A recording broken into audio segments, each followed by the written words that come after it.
Salut, c'est Eric de la chaîne Électricité FP. J'ai pensé te montrer comment fonctionnent les schémas électriques pour le raccordement des composantes résidentielles. Mais avant tout, il faudra comprendre les schémas et ses interrelations entre eux. Donc, à partir d'un diagramme échelle, donc c'est le seul diagramme que tu devras peut-être apprendre comment ils sont connectés, comment ils sont disposés. Lorsqu'on aura réussi à faire le diagramme échelle, comment partir du diagramme échelle et aller au diagramme de connexion. Celui-ci va te montrer comment les interrelations qu'il y a entre les composantes et les conducteurs. Donc, ça le dit, un diagramme de connexion nous montre comment connecter. Et ce diagramme de connexion-là va nous montrer aussi le nombre de conducteurs à travers les câbles à passer entre une composante et une autre. Ensuite, lorsque nous aurons terminé le diagramme de connexion, nous allons pouvoir terminer le diagramme uniligne, qui celui-ci nous indiquera le nombre de conducteurs à passer entre les composants. Le diagramme uniligne, on le retrouve souvent sur les plans de construction, où est-ce qu'on doit analyser et exécuter le travail qu'on a passé auparavant. Donc, comme ceci, nous avons un plan de construction intégrant des diagrammes unilignes tout au long.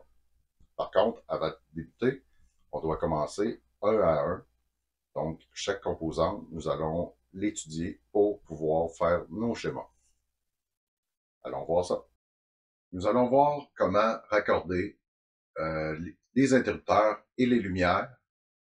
Par contre, cette fois-ci, dans cette vidéo-ci, nous aurons seulement l'interrupteur qui contrôle une seule lumière ou une série de lumières. Donc, si vous avez de l'éclairage ou que vous avez une seule interrupteur pour l'allumer ou l'éteindre, cette vidéo est pour toi. Dans un prochain vidéo, une autre vidéo sera consacrée aux interrupteurs où l'on peut allumer et éteindre les lumières à partir de deux endroits. Donc, il y a deux façons de raccorder les interrupteurs et les lumières selon la méthode de câblage. Par souci d'économie de câblage, qui coûte déjà très cher, nous avons besoin de partir du panneau électrique et se rendre au plus près des endroits en premier. Donc, parfois, nous allons rencontrer l'interrupteur en premier, puis ensuite, nous allons nous diriger plus haut vers l'éclairage. Mais parfois, selon la méthode de câblage, donc où est-ce qu'il est positionné le panneau et nos composantes, nous allons partir du panneau, aller dans l'éclairage pour terminer dans l'interrupteur. Voyons le premier cas de figure, le plus simple, celui où l'on rencontre l'interrupteur en premier. Donc, comme vous pouvez voir dans l'image, on parle du circuit numéro 7. Donc, nous allons partir du circuit numéro 7 et nous diriger vers l'interrupteur pour finir du côté de l'ampoule ou du luminaire choisi.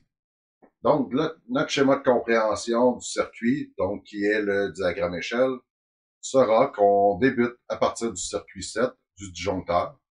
Nous nous dirigeons dans l'interrupteur avec un conducteur. À la sortie de cet interrupteur-là, nous allons nous diriger vers l'ampoule qui, elle, du côté de son neutre, sera retournée vers le panneau. Allons voir du côté du schéma de connexion comment faire. Donc, lorsque nous partons du disjoncteur, il faudra débuter avec un conducteur noir ou rouge si on part avec un 3 fils. Dans notre cas, on l'essaye en premier avec un conducteur noir. On se rend directement dans une boîte d'interrupteurs où que l'interrupteur pourra être ouvert ou fermé selon le cas et pourra interrompre ou envoyer les électrons vers la lumière. À la sortie de cet interrupteur, nous nous dirigeons vers l'ampoule qui, elle, de son côté, retournera du côté par le blanc, obligatoirement, vers le panneau électrique. Évidemment, vu que c'est des câbles, nous devons aller en deuxième vers la boîte d'interrupteur. effectuer un joint avec les deux blancs et de cette façon, on peut se rendre jusqu'au panneau électrique. Allons voir le diagramme uniflaire pour voir qu'est-ce que ça nous donne. Donc, vous pouvez observer que par rapport à notre diagramme de connexion, le diagramme uniflaire, c'est une représentation de notre diagramme de connexion, mais sans les connexions. Donc, on peut observer si on avait sur un plan ce type de circuit. Donc, du panneau, je me rends dans la boîte d'interrupteur avec un 14-2. Et de l'interrupteur à la lumière, je poursuis avec un 14-2 aussi jusqu'à la lumière. Donc, toute ma préparation en vue d'exécuter ces mouvements-là sont déjà pensés à l'aide de mes schémas. Allons voir la deuxième façon de faire l'interrupteur et la lumière. Dans ce cas-ci, nous aurons la lumière et l'interrupteur par la suite. Qu'est-ce qu'on peut voir sur cette image? C'est que nous devons partir du circuit numéro 2 dans le panneau électrique, se rendre à la lumière, puis finir dans l'interrupteur. Évidemment, certains diront qu'il y a mieux faire la première façon qu'on vient de voir, mais pensez à la longueur de fil qu'il nous faudrait pour exécuter ce travail-là, à la place de juste appliquer nos connaissances et faire la deuxième façon. À noter que dans le langage du métier, on va souvent appeler la drop de switch. Donc, c'est-à-dire que nous allons terminer notre circuit dans un interrupteur. Donc, les gens du métier vont beaucoup utiliser le terme drop de switch. Le diagramme échelle, vous observez qu'il est identique, à l'exception faite qu'il débute à partir du disjoncteur numéro 2 qui est raccordé sur la ligne 2.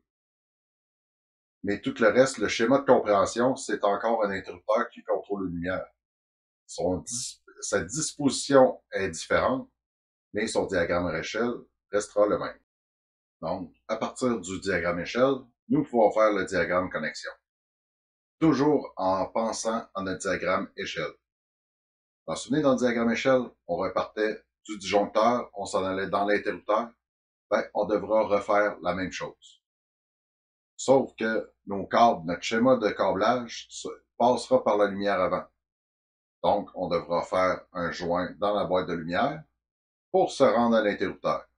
À la sortie de l'interrupteur, nous devrons revenir par le conducteur blanc qui sera identifié comme qui n'est pas un conducteur repéré. Donc, c'est pas un neutre. Il faut absolument l'identifier de façon permanente, de façon à ce qu'il ne sera pas confondu avec un conducteur repéré. Donc, un bout de tape de couleur, noir ou rouge, si on est en résidentiel, pour pouvoir l'identifier comme étant un conducteur de retour. À partir de l'interrupteur, nous allons ressortir de l'interrupteur pour s'en aller dans la boîte de lumière, directement sur la lumière, du côté des vis dorées, où est-ce qu'on va pouvoir raccorder notre lumière. Donc, notre interrupteur va pouvoir interrompre l'alimentation de la lumière ou la conduction vers la lumière. Le blanc, du côté de la lumière, devra retourner au panneau dans ce cas-ci. Donc, en se rappelant bien notre diagramme échelle qui était du disjoncteur, on passe par l'interrupteur et on finit à la charge, qui est notre lumière dans ce cas-ci, nous allons reproduire le même principe en suivant notre schéma de câblage. Donc, nous partons du disjoncteur. Notre schéma de câblage nous oblige à passer dans la lumière. On passe dans la lumière, donc on devra passer tout droit car nous ne sommes pas à l'interrupteur. Donc, on va faire un joint avec le fil blanc. Le fil blanc devra être tapé de façon à ce qu'il ne soit pas confondu avec le conducteur repéré qui est un vrai blanc qui doit retourner avec les blancs du panneau. Donc, nous continuons vers l'interrupteur. À la sortie de l'interrupteur, nous allons revenir sur la lumière du côté des vis argentées si il y a des vis, sinon le fil noir du luminaire. Et nous allons repartir du fil blanc pour pouvoir se rendre jusqu'au panneau, comme notre diagramme échelle nous l'a montré. Maintenant, il nous reste à retraduire notre diagramme uniligne pour pouvoir savoir combien de conducteurs nous allons passer entre chaque. Donc, là, on peut observer que dans notre schéma uniligne, nous avons débuté à partir du circuit 2, donc du panneau électrique. Nous nous rendons dans la lumière avec un 14,2. Puis, de cette lumière, nous nous sommes rendus jusqu'à l'interrupteur avec un 14,3. À ne pas oublier que dans tous ces montages, le conducteur de continuité des masses n'a pas été représenté sur les plans, mais devra être fait. Le principe des continuités des masses est de relier toute masse métallique qui est très près de l'électricité à un conducteur qui est mis à la terre.